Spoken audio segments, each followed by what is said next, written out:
शुक्लांबरधरं विष्णुं शशिवर्णं चतुर्भुजं प्रसन्नवदनं ध्यायेत् सर्वविघ्नोपशान्तये अगजाननपद्मार्कं गजाननमहार्निशम् अनेकदन्तं भक्तानाम् एकदन्तमुपास्महे। ओं गं गणपतये नमः। ओं श्रीमात्रे नमः। ओं శ్రీ గురుభ్యో నమః। మా ఆది ఆశ్చర్యం చూస్తున్న మీ అందరికీ పేరు పేరున నా హృదయపూర్వక నమస్కారాలు. అలాగే విదేశాల్లో కూడా ఉంటూ నా వీడియోస్ చూస్తున్నటువంటి మీ అందరికీ కూడా నా హృదయపూర్వక నమస్కారాలు. మీరు మీ జాతకాలు చూపించుకోవాలనుకుంటే date of birth, time of birth, place of birth ఉండాలండి. చక్కటి ముహూర్తాలు కూడా పెడుతూ ఉంటాం మనం. మీ జాతకాలు చూసి పరిష్కార మార్గాలు కూడా చెప్తాం. నేను మీ Wardari Adinarayana Rao Sharma, CMA, MA astrology. నా సెల్ నెంబర్ 7075389589 7075389589. సరేనండి, ఇప్పుడు మనం 1 మే నుంచి 15వ తారీఖు మే వరకు కూడా, అంటే 15 రోజుల పాటు మే నెలలో 12 రాసుల వారికి ఎలా ఉండబోతోందో ఇప్పుడు మనం తెలుసుకుందాం. నా వీడియోస్ మీకు నచ్చాయని అనుకుంటున్నాను. నచ్చితే మీరు లైక్ చేయండి, షేర్ చేయండి, సబ్స్క్రైబ్ చేయండి. కర్కాటక రాశి వారికి బాగుందండి. ఒక కుజుడు ఒక్కడే మీకు అత్యంత రాజకారకుడు. పైగా 9th house 10th house lord అయిపోయాడు ఆయన. కుజుడు ఉండడం వల్ల మీ రాశిలో కొద్ది చికాకులు, కోపాలు, ఆవేశాలు, ప్రయాణాలు, స్థిరమైనటువంటి చిత్తము అంటే మనస్సు లేకుండా ఉండడము, ఇలావన్నీ చిన్న చిన్న ప్రాబ్లమ్స్ ఉంటాయండి. అది సర్వసాధారణంగా అందరికీ ఉంటాయి. దాని గురించి ఆలోచించకండి. ఏదైనా మీరు ద్వితీయ సెకండ్ హౌస్ లార్డ్ బ్యూటిఫుల్గా దశమంలో ఉన్నాడండి ఆయన. అదొక్కడు చాలు ఆయనకి. మీకు డబ్బులు బాగా సంపాదించబడ్డానికి రవి లేడా మీకు? బ్రహ్మాండంగా ఉన్నాడండి ఆయన. దశమంలో ఉన్నాడు, బుధుడితో కలిసి ఉన్నాడు. కాబట్టి మీరు ఫైనాన్షియల్గా బాగా ఎదుగుతారు. కంఠోద్ధరి బాగుంటుంది. ముఖ్యంగా పాటలు పాడే గాయకులకి, యాంకరింగ్ వృత్తిలో ఉన్న వాళ్ళకి చాలా బాగుంటుంది. ముఖ్యంగా మీరు ఆభరణాలు కొనుక్కుంటారు.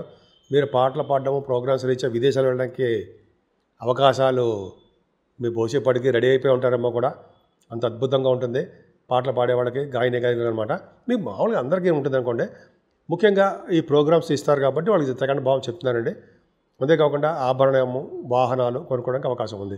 ఏదేమైనా షార్ట్ జర్నీస్ ఎక్కువ చేయడము, గురు ప్రభావం వల్ల, కేతుగా ఉండడం వల్ల మీ తోబుట్టులకి అద్భుతంగా ఉండడము, కమ్యూనికేషన్ స్కిల్స్ అద్భుతంగా పెంచేసుకోవడము, వార్తా సంస్థలు పనిచేసే వాళ్ళకి చాలా బాగుంటుందండి. మీకు శుభవార్తలు కూడా వినడానికి ఈ వారం 15 రోజుల్లో కూడా మంచి అవకాశాలు ఉన్నాయి. ఏదేమైనా భూములు కొనుక్కోవడము, వాహనాలు కొనుక్కోవడము చాలా బాగుంటుంది. ముఖ్యంగా మీ మదర్ గారి ఆరోగ్య పరిస్థితి, ఎడ్యుకేషన్లో బాగా ఉన్నతమైన పరిస్థితి వచ్చి తీరుతాయి. పుత్ర సంతాన యోగం కలగడానికి అవకాశం ఉందండి మీకు. అంతేకాకుండా మీకు స్టాక్ మార్కెట్లోను, షేర్ మార్కెట్లోనూ మీరు బాగా రాణిస్తారు. ఫైనాన్షియల్ స్టేటస్ పెంచుకుంటారు. అంతేకాకుండా అండి మీరు మీకు కళారంగ అభిరుచి ఉండడం వలన రచయితలు రచన చేసుకుంటూ విదేశాలకు వెళ్ళడము, లేకపోతే డబ్బు సంపాదించుకోవడము, ఇది చాలా బాగా ఎక్కువ ఉందండి మీకు. అంతేకాకుండా సప్తమ స్థానానికి గుజదృష్టిలో ఉంది కాబట్టి, సప్తమాధిపతి బాగున్నాడు కాబట్టి భార్యాభర్తల యొక్క అనురాగము, ప్రేమ అది చాలా బాగుంటాయి. ఇంకొక విషయం ప్రేమానురాగాలు అంటాం. అది చాలా బాగుంటాయండి, బాగుంటుంది. అలాగే వివాహ వేడుకలు మీకు ఇంట్లో జరగడానికి షార్ట్లీ మీకు అవకాశాలు ఎక్కువ ఉన్నాయి. అంతేకాకుండా మీరు అష్టమ స్థానాన్ని కూడా గురుదృష్టి తర్వాత పెడతాను అనుకుంటే, అష్టమ స్థానం ఏం భయపడాల్సిన అవసరం లేదు, బ్రహ్మాండంగా ఉంది. ముఖ్యంగా భాగ్యస్థానంలో బుధ, శుక్ర, శని రాహువులు శనితో కలిసిన శుక్రుడు కూడా 9th భావంలో ఉండడం వల్ల మిమ్మల్ని విదేశాలు తీసుకెళ్ళడమో, గంగా స్నానం చేయించడమో, లేకపోతే సరస్వతి నది పుష్కర స్నానము చేయించి తీరుతారు వాళ్ళు. కర్కాటక రాశి వాళ్ళు ఖచ్చితంగా చేస్తారు. మీరు డౌటే లేదండి. మీరు పైగా కర్కాటక రాశి వారికి నదీ స్థానంతో పాటు పుష్కర స్థానం అని చెప్పారు కదా. పుష్కర స్థానంలో కొద్దిగా ఒడ్డునున్న మట్టిని తీసి కొద్దిగా నీళ్ళలో వేసి తర్వాత సంకల్పపూర్వకంగా స్నానం చేయాలంటాయి. సంకల్పపూర్వకంగా స్నానం చేసే స్నానమే పట్టు ఇస్తుంది, శుభ ఫలితాలు ఇస్తుంది. అది గుర్తుపెట్టుకోండి సుమా. జనరల్గా అందరికీ తెలుసు అనుకోండి, గుర్తు చేస్తున్నా. ఏదైనా భాగ్యస్థానంలో శని, బుధులు ఉన్నారు కాబట్టి రచయితలుగా బాగా ప్రఖ్యాతులు తెచ్చుకుంటారు. బుధ, శుక్రులు ఉన్నారు కాబట్టి రాజకీయ రంగంలో ఉంటారు. ఇంకా చెప్పాలంటే శని, రాహులు ఉన్నారు కాబట్టి రాజకీయ రంగంలో ఉంటారు. బుధ, శుక్రుల వల్ల వ్యాపారాభివృద్ధి ఉంటుంది. ఇలా చెప్పుకుంటే చాలా బాగుంటుందండి. ఆటోమొబైల్ ఇండస్ట్రీస్ వాళ్ళకి చాలా బాగుండడము, కోల్ రంగము, అలాగే ఫార్మా, సిమెంట్ పరిశ్రమలు, అలాగే కొంతమంది సాఫ్ట్వేర్ ఈ రంగాల్లో ఉన్న వాళ్ళకి వ్యాపారాభివృద్ధి దినదిన ప్రవర్ధమానం అవుతూ ఉంటుంది. శని రాహువులు భాగ్యంలో ఉంటే భాగ్యంలో ఉండబట్టే గంగాస్థానం. రవి బుధుల దశమంలో అంటే వీళ్ళు రవి బుధులు దశమంలో ఉంటారంటే పొలిటికల్ రంగంలో ఉన్న వాళ్ళకి పదవుల కోసం వెయిట్ చేసే వాళ్ళకి పదవులు వస్తాయి. పొలిటికల్ రంగంలో ఉన్న వాళ్ళకి రాజకీయంగా వాళ్ళకి ఉన్నతంగా పూజించబడ్డము, ప్రజాభిమానం, ప్రజాసేవ, ప్రజాదరణ మీకు ఉంటాయి. అలాగే గవర్నమెంట్ ప్రొఫెషన్లో మీకు ఉండడానికి అవకాశం ఉందండి. దశమ రవి దిగ్బలుడు, సెకండ్ హౌస్ లార్డ్, అద్భుతంగా ఉన్నాడండి. గవర్నమెంట్ ప్రొఫెషన్లో ఉన్న వాళ్ళకి లేకపోతే మీరు సాఫ్ట్వేర్ రంగ ఉద్యోగస్తులు ఎక్కడైనా సరే మీకు ఉన్నతమైన పదవులు రావడానికి అవకాశం ఉందండి. డబ్బు స్టేటస్ పెరుగుతుంది. లాభంలో గురుడు విశేషంగా మీకు ధన సంపాదన కలిగిస్తుంటాడు. భాగ్య రాజ్య లాభస్థానాలు సూపర్గా ఉన్నాయి కాబట్టి గురుడు లాభంలో ఉన్నాడు కాబట్టి ఆయన కూడా కారకుడు మీకు స్థానాలు చేయించడానికి. అంతేకాకుండా తెలివితేటలు, జ్ఞాన సంపదల్ని, అదృష్టాలని, వాహన సౌభాగ్యాన్ని, పుత్ర సంతానాన్ని కూడా ఇవ్వడానికి కూడా గురుడే కారకుడు అవుతాడు 11వ భావంలో. ఈ విధంగా చాలా బాగుందండి కర్కాటక రాశి వాళ్ళకి. ఏదైనా రాహుకేతుల మధ్యలో ప్లానెట్ పొజిషన్ అంతా ఉండిపోయింది.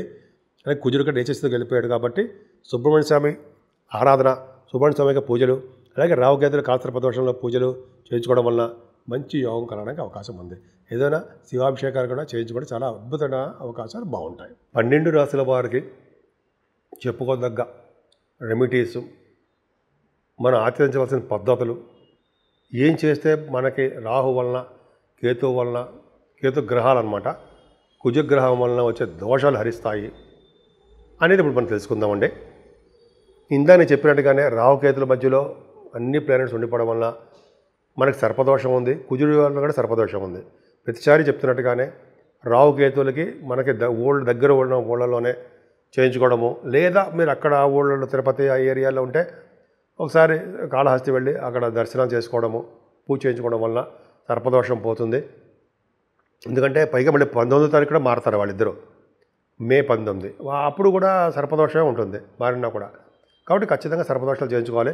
అయితే మనం బ్రహ్మరామ అమ్మవారిని పూజించడం వల్ల కానీ, కనకదుర్గ అమ్మవారికి అభిషేకాలు కానీ, లేకపోతే కుంకుమ పూజ కానీ, లేకపోతే అమ్మవారికి చండీ హోమం అంటారా, చండీ హోమం చేయించుకోవడం బాగుంటుంది.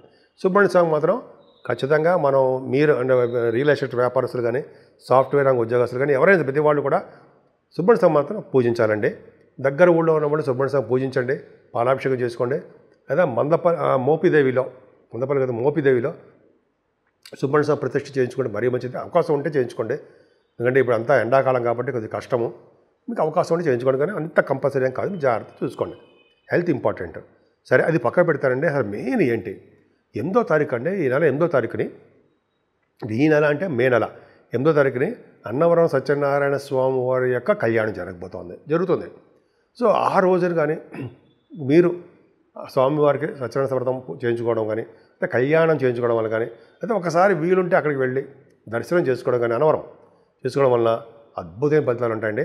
అంతేకాకుండా ఈ నెలలో కూడా 10వ తారీఖుని శని త్రయోదశి వస్తుంది. శనీశ్వరుడిని అన్ని రాసుల వాళ్ళకి శనీశ్వరుడు కాలసర్పదోషంలో రాహుతో ఉండిపోయాడు కాబట్టి శనీశ్వరుడికి తైలాభిషేకం చేయించుకోవడము, అలాగే స్వామివారి దగ్గర దీపారాధన చేయడము, ఆయన్ని సకల పద్ధతుల్లో బాగా పూజించాలుంటాయి. డెడికేటెడ్గా శనీశ్వరుడిని పూజించడం వలన, తర్వాత పక్కన ఆంజనేయ స్వామి ఉంటారు, ఆంజనేయ స్వామి వారు, ఆయనకి అప్పాలు కానీ, లేకపోతే గారెల దండ కానీ, సింధూరం రాయించడం వల్ల కానీ, ఆయన దగ్గర దీపారాధన చేయడం వల్ల కానీ, ఆయనకి వస్త్రం సమర్పించడం వల్ల కానీ చాలా అద్భుతమైన ఫలితాలు ఉంటాయి. స్వామివారి చుట్టూ, ఆంజనేయ స్వామి వారి చుట్టూ 11 ప్రదక్షిణాలు చేస్తే మరీ మంచిది. కొంతమంది 41 ప్రదక్షిణాలు కూడా చేస్తారు, అది మరీ మంచిదండి. అంతేకాకుండా 15వ తారీఖు నుంచి కూడా, ఈ నెల 15వ తారీఖు నుంచి కూడా మనకి సరస్వతి నది పుష్కరాలు వస్తున్నాయండి. అమ్మవారు జ్ఞాన సరస్వతి అమ్మవారు. సరస్వతి అంటే సామాన్యం కాదు, ప్రతి వాళ్ళు, స్టూడెంట్సే కాదండి, ప్రతి వాళ్ళు కూడా ఆ అమ్మవారికి ఆశీస్సులతో మాత్రం నదీ పుష్కర స్నానం చేస్తే మాత్రం జ్ఞానాన్ని సిద్ధించడమే కాకుండా పూర్వజన్మ ఉత్తరోత్తర మనకి మన అనంతరం బహుశా మనకి ఆ లోకం సిద్ధించచ్చేమో, బ్రహ్మలోకం. అమ్మవారు కూడా ఉంటారు అక్కడికి.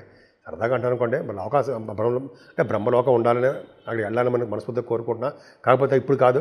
కాకపోతే అమ్మవారిని పూజించడం వల్ల, సరస్వతి అమ్మవారిని పూజించడం వల్ల సకాల శుభాలు కలుగుతాయండి. కాబట్టి ఈ నెల మొత్తం కూడా 15 రోజులు కూడా మీరు ఈ దగ్గరున్న దేవుడికి, ఏ దేవుడికైనా సరే పూజ చేసుకోవడం వల్ల సకల శుభాలు కలగడమే కాకుండా భార్యాభర్తల విషయంలో అన్యోన్య దాంపత్య జీవితం ఉండి తీరుతుంది.